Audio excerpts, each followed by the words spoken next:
मुद्द्यावर ममता बॅनर्जी यांनी बरीच ओरड केली. त्या सुप्रीम कोर्टापर्यंत गेल्या. स्वतः सुप्रीम कोर्टामध्ये त्या लढल्या. जवळपास 65 लाख असे लोक आहेत की ज्यांचे अॅप्लिकेशन्स डिस्पोज ऑफ झालेले नाहीयेत आणि त्याच परिस्थितीमध्ये निवडणुका झाल्या. एसआयआरच्या मुद्द्यावर तुमच्यावर टीका सुद्धा खूप झाली, पण ममता बॅनर्जींना त्याचा म्हणावा तसा फायदा झाला नाही. याचं काय विश्लेषण भाजपचं?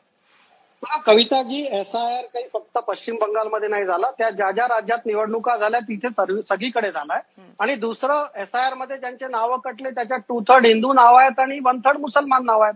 तर आज जर ममता बॅनर्जी जर म्हणत असतील तर मग भारतीय जनता पार्टीचे जर वोटर्स असतील तर तेही कटले असतील, जर असा खोटा आरोप त्यांना करायचा आहे. आणि आजच इंडियन एक्सप्रेसचा एक रिपोर्ट आहे की जिथे सगळ्यात जास्ती एसआयआरनी डिलिशन त्या 20 पैकी 13 जे विधानसभा क्षेत्र आहे तिथे ममता बॅनर्जी जिंकल्या. तर बघा, आज असं होतं, ममता बॅनर्जीकडे हिंसाचार होता, म्हणजे उद्योगधंदे नव्हते, काही इन्व्हेस्टमेंट नव्हती, रोजगार नव्हता. त्याच्यामुळे हे एसआयआरचं त्यांना जे एक कारण पुढे करायचं, खऱ्या अर्थाने त्यांनी बंगालच्या जनतेशी खूप निर्घुणपणे वागल्या, हिंसाचार केला, काही रोजगाराच्या संधी नाही दिल्या. आणि हे सगळ्या गोष्टी मुसलमानांनाही लागू आहे आणि हिंदूंनाही लागू आहे. तर आज तुमचा जो प्रश्न आहे की मुसलमानांनी का मतदान नाही केलं, कारण त्यांची डेव्हलपमेंट नाही आहे. आणि जे बांगलादेशी घुसखोर आहे ते पण सुद्धा त्यांचा हक्क जर हे घेत असतील तर तिथले मुसलमानही नाराज होतील.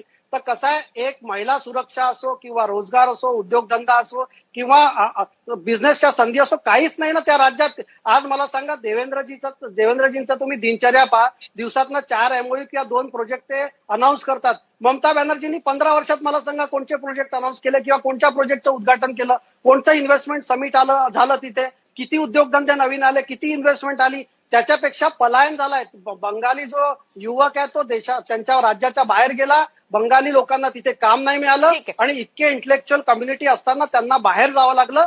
हे बंगालच्या जनतेच्या लक्षात आलंय आणि हेच कम्युनिस्टांनी केलं. एक ऑर्गनाइज गँग सारखं ते सरकार चालवतात आहे. प्रत्येक गोष्टीसाठी त्यांच्या कार्यकर्त्यांची परमिशन घ्या, टॅक्स द्या त्यांना. म्हणजे काय, इथे काय तुम्ही टोल टॅक्स लावलाय का? आपल्या कार्यकर्त्यांना पैसे द्या. तर गुंडागर्दीला बंगालची जनता कंटाळली होती आणि भारतीय जनता पार्टीनी जे राष्ट्रीयत्वाचा अजेंडा त्यांच्या समोर ठेवला, त्याच्यामुळे सगळी बंगालची जनता आमच्याबरोबर उभी राहिली. त्याच्यात हिंदू पण उभे राहिले, काही मुसलमान पण कंटाळले होते. जे बांगलादेशी घुसखोर असतील ते ममता बॅनर्जींबरोबर होते. बाकी सगळे बांगलादेश म्हणजे जे बंगालचे नागरिक आहे त्यांनी भारतीय जनता पार्टीला निवडून देणं. आणि एसआयआरचं हे घेणं, आज काँग्रेस पार्टी, राहुल गांधी काही झालं की आपली एक प्रेस कॉन्फरन्स करतात, वोट चोरी झाली, वोट चोरी. जनता कंटाळली आहे. तुमचा अजेंडा काय आहे? युवकांसमोर तुमचा अजेंडा काय? आज ऍस्पिरेशनल सोसायटी आहे, त्यांना रोजगार पाहिजे. तुमची फॅमिली हारली म्हणून त्यांना काही घेणं देणं नाही आहे.